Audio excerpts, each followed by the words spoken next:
சில வீடியோக்கள் நம்மளுடைய நெஞ்சுக்கு ரொம்ப நெருக்கமாக இருக்கும். அந்த வகையில் 600 கிலோமீட்டர் தாண்டி ஈரானுடைய ஏவுகணை ஒன்று அமெரிக்காவினுடைய கப்பலில் போய் அட்டாக் பண்ணியிருக்கு.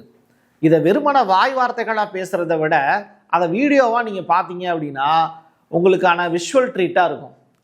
பாகுபலி படம் இருக்குல்ல, அந்த மாதிரி அமெரிக்காவினுடைய ரேடார் முழுவதுமாக வீழ்ச்சி அடைஞ்சிருக்கு. களத்தில் ஆயுதங்கள் நிறையா வச்சிருக்கிறான் அப்படிங்கிறதுனால அவன் ஜெயிச்சிட்டான் அப்படின்னு அர்த்தம் இல்லை. ஆயுதங்கள் குறைவாக இருந்தாலும் வியூகம் சரியாக வகுக்கப்பட்டால் போரில் வெற்றி நிச்சயம் அப்படிங்கிறது தான்.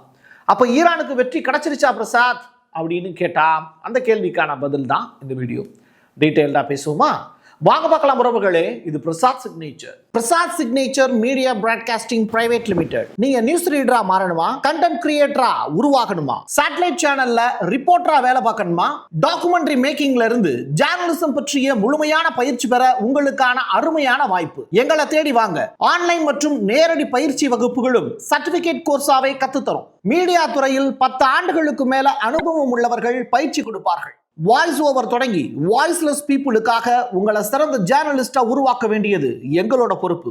ஸ்கூல்ஸ் அண்ட் காலேஜஸ்ல ஜூனியர் ஜேர்னலிஸ்ட்ங்கிற பேர்ல ஒர்க் ஷாப்பும் கண்டக்ட் பண்ணி கொடுக்கிறோம். மோட்டிவேஷனல் ஸ்பீக்கரா கடந்த 15 ஆண்டுகளா கல்வி நிறுவனங்களுக்கு நிகழ்ச்சிகளும் நடத்தி தரோம்.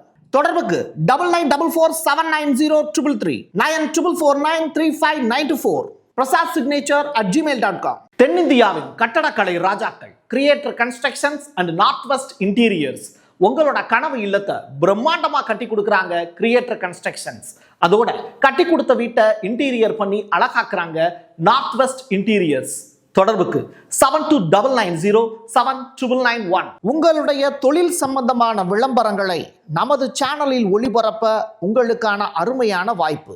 ரொம்ப நாள் ஆச்சு மெலோனி அப்படிங்கிற பேரை நம்ம உச்சரிச்சு. தேவைகள் இல்லாமல் இருந்தது. காரணம் என்னன்னா அவங்களும் காணாமல் போயிருந்தாங்க.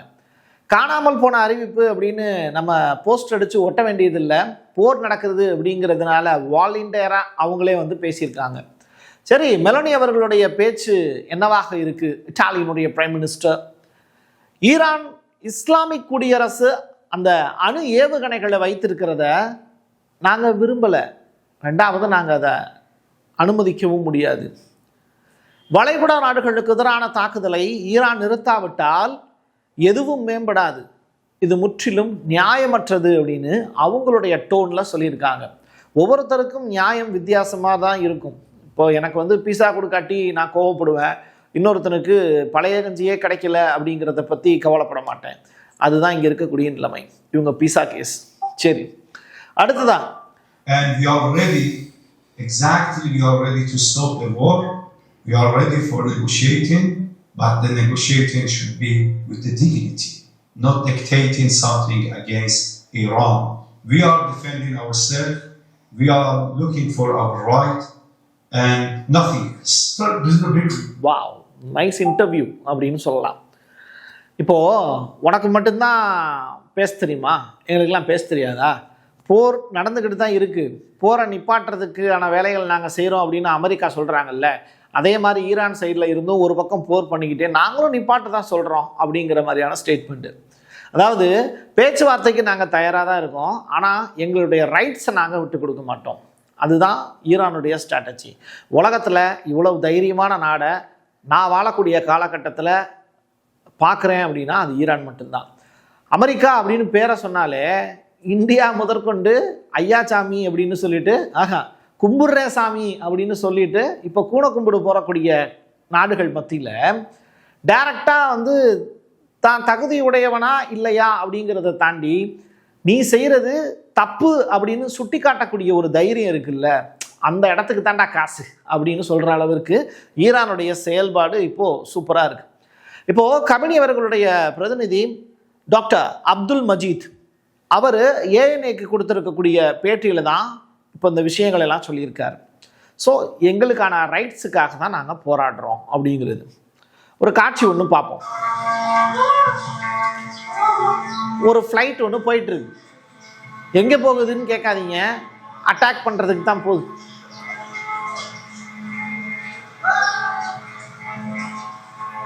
ஸ்டோரி முடிஞ்சு ரைட்டா? வெடிச்சு செதறக்கூடிய காட்சிகள் பார்க்குறீங்க. இப்போ இது எங்கிருந்து எங்க புறப்பட்டது? தோகா விமானப்படை தளத்தில் நிறுவப்பட்டிருந்த அமெரிக்காவினுடைய ANFPS 132 அப்படிங்கிற அதிநவீன ரேடாரை அந்த ஏவுகணை தாக்குதல் மூலியமா அழிச்சிருச்சு அப்படின்னு சொல்றாங்க. அது ஈரானுடைய ஏவுகணை.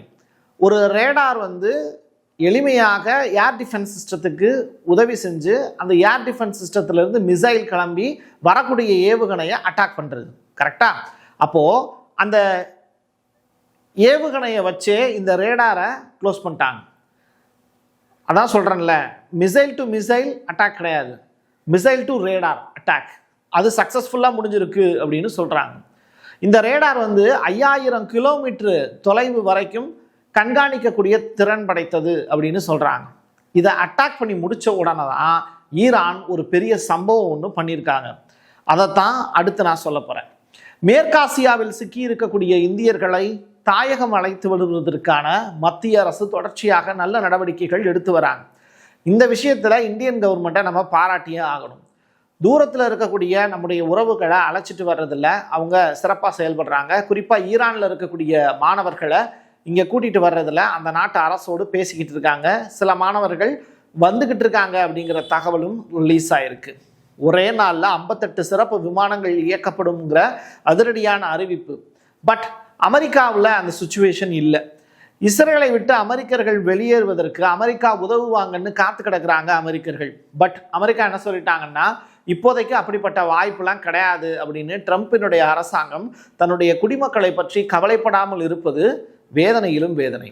இப்படிப்பட்ட நயவஞ்சக அரசோடு இந்தியன் கவர்மெண்ட் எதற்காக டைப் பண்ணணும்? வேண்டாம். அமெரிக்கா அவங்க எப்படி வந்து கிரேட் அகைன் அப்படின்னு சொல்கிறாங்களோ, நம்ம ஏற்கனவே வந்து கிரேட்டாக தான் இருக்கோம்.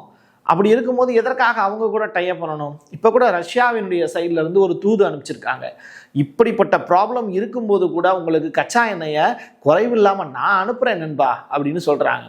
நல்லவங்களை சேர்த்துக்குவோம், கெட்டவங்களை தூக்கி போடுவோம். இதுதான் மோடி பாலிசின்னு இருந்ததுன்னா நாட்டு மக்கள் சந்தோஷப்படுவாங்கல்ல.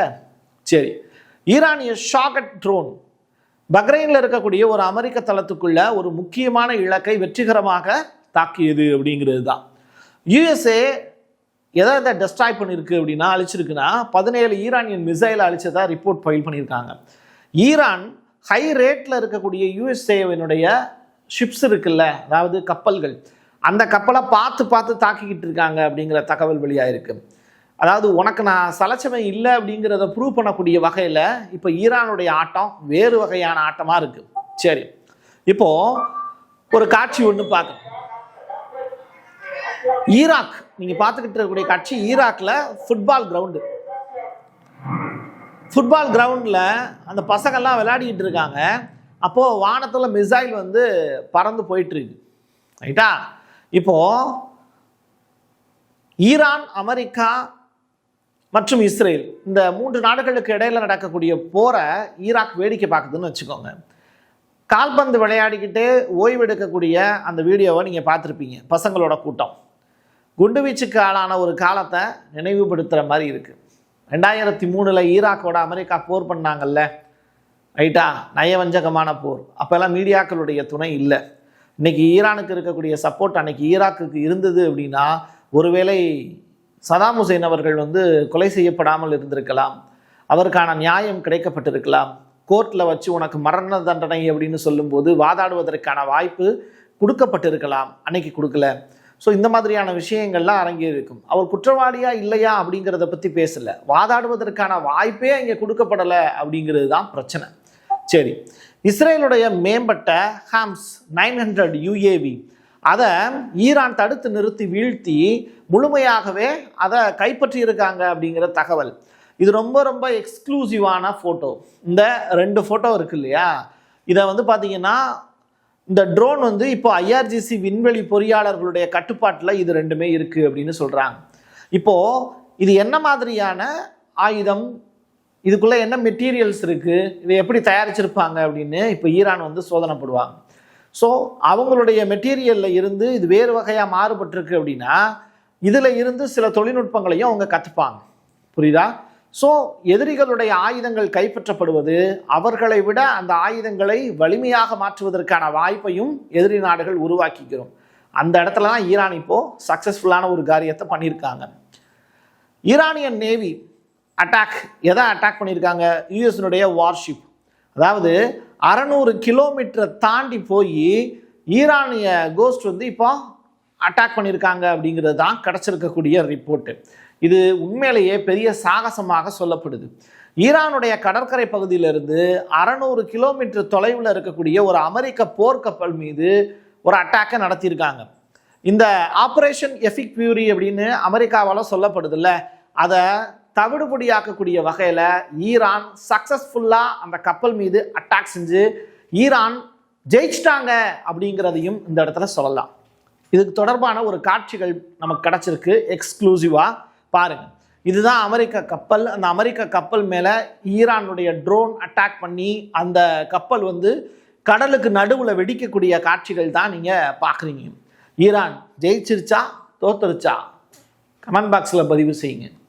ரைட்டு. டெக்ரானுடைய காந்தி மருத்துவமனை அப்படின்னு சொல்லிட்டு ஒன்று இருக்குது. அங்கேயே காந்தி போனார் அப்படின்னு கேட்காதீங்க. பேர் காந்தி மருத்துவமனை. இஸ்ரேலுடைய குண்டு வீச்சு வந்து அந்த இடத்துல நடத்துனாங்க. இந்த ஒரு சேர் இருக்கு இல்லையா, இந்த சேரை வந்து ஒருத்தர் யூஸ் பண்ணார் அப்படின்னு சொல்கிறாங்க. அதுக்கான ப்ரூஃப் நமக்கு கிடைக்கல. பட் அது ரிலேட்டடான சில தகவல்களை பதிவு செஞ்சுருக்காங்க. அதை உறுதிப்படுத்த முடியல யார் அதை பயன்படுத்தினாங்க அப்படிங்கிறது தொடர்பாக. போர் வந்து 5வது நாளை எட்டிருச்சு. இன்னும் முடிவு தெரியாமல் இருக்குது. ரைட்டா? போர் எப்போ நிற்கும் அப்படிங்கிறது தொடர்பாக சொல்கிறேன். ஜெயிச்சது யார் அப்படிங்கிறத நீங்களே கமெண்ட் பாக்ஸில் போட்டுருங்க அப்படின்னு நான் சொல்லிட்டேன். ஈரான் மற்றும் லெபனான் மீது இஸ்ரேல் புதியதொரு தாக்குதலை தொடங்கியிருக்கு. ரைட்டா? இப்போ வந்து 5வது நாளுடைய காலையிலேயே அவங்க அட்டாக் பண்ண தொடங்கிட்டாங்க. தேர்ந்தெடுக்கப்பட்ட ஈரானுடைய புதிய உச்சத்தலைவரான அலி கமினி அவர்களுடைய மகன் இருக்கார்ல, முஸ்தபா கமினி, அவரையும் நாங்கள் கொன்றுவோம் அப்படிங்கிற ஒரு மிரட்டலை இப்போது இஸ்ரேலுடைய பாதுகாப்புத்துறை அமைச்சர் கட்ஸ் அவர்கள் ஸ்டேட்மெண்ட்டாக கொடுத்துருக்காரு. ஆட்களை தூக்குவது எளிமைதான், ஆனால் ஒரு நாட்டை பாதுகாக்கிறது, அந்த நாட்டினுடைய மக்களுடைய நம்பிக்கையை பெறுவது, அந்த நாட்டை 40 வருஷத்துக்கு மேலே ஆள்றது எவ்வளவு சிரமமான விஷயம் இல்லையா? ஸோ ஜனநாயக அடிப்படையில் இங்கே ஈரானிய மக்கள் சில பேர் கோபமாக இருக்காங்க, பல பேர் சந்தோஷமாக இருக்காங்க. அந்த காட்சிகளையும் வெற்றி கொண்டாட்டத்தோடு சேர்த்து அடுத்த வீடியோவில் நான் காண்பிக்கிறேன். என் கையெழுத்து என் மக்களுக்கானது உறவுகளே. மீண்டும் ஒரு பதிவில் சந்திக்கலாம். நன்றி, வணக்கம். Prasad signature media broadcasting private limited. நீங்க நியூஸ் ரீடரா மாறணுமா, கண்டென்ட் கிரியேட்டரா உருவாகணுமா, சேட்டலைட் சேனல்ல ரிப்போர்ட்டரா வேலை பார்க்கணுமா, டாக்குமெண்ட்ரி மேக்கிங்ல இருந்து ஜேர்னலிசம் பற்றிய முழுமையான பயிற்சி பெற உங்களுக்கான அருமையான வாய்ப்பு. எங்களை தேடி வாங்க. ஆன்லைன் மற்றும் நேரடி பயிற்சி வகுப்புகளும் சர்டிபிகேட் கோர்ஸாவே கத்துத்தரும். மீடியா துறையில் 10 ஆண்டுகளுக்கு மேல அனுபவம் உள்ளவர்கள் பயிற்சி கொடுப்பார்கள். வாய்ஸ் ஓவர் தொடங்கி வாய்ஸ்லெஸ் பீப்புளுக்காக உங்களை சிறந்த ஜேர்னலிஸ்டா உருவாக்க வேண்டியது எங்களோட பொறுப்பு. ஸ்கூல்ஸ் அண்ட் காலேஜஸ்ல ஜூனியர் ஜேர்னலிஸ்ட்ங்கிற பேர்ல ஒர்க் ஷாப்பும் கண்டக்ட் பண்ணி கொடுக்கிறோம். மோட்டிவேஷனல் ஸ்பீக்கரா கடந்த 15 ஆண்டுகளா கல்வி நிறுவனங்களுக்கு நிகழ்ச்சிகளும் நடத்தி தரோம். தொடர்புக்கு 9944790333 94493594 prasadsignature@gmail.com. தென்னிந்தியாவின் கட்டடக்கலை ராஜாக்கள் creator constructions and north west interiors. உங்களோட கனவு இல்லத்தை பிரம்மாண்டமா கட்டி கொடுக்குறாங்க கிரியேட்டர் கன்ஸ்ட்ரக்ஷன்ஸ். அதோட கட்டி கொடுத்த வீட்டை இன்டீரியர் பண்ணி அழகாக்குறாங்க நார்த் வெஸ்ட் இன்டீரியர்ஸ். தொடர்புக்கு 72907991. உங்களுடைய தொழில் சம்பந்தமான விளம்பரங்களை நமது சேனலில் ஒளிபரப்ப உங்களுக்கான அருமையான வாய்ப்பு.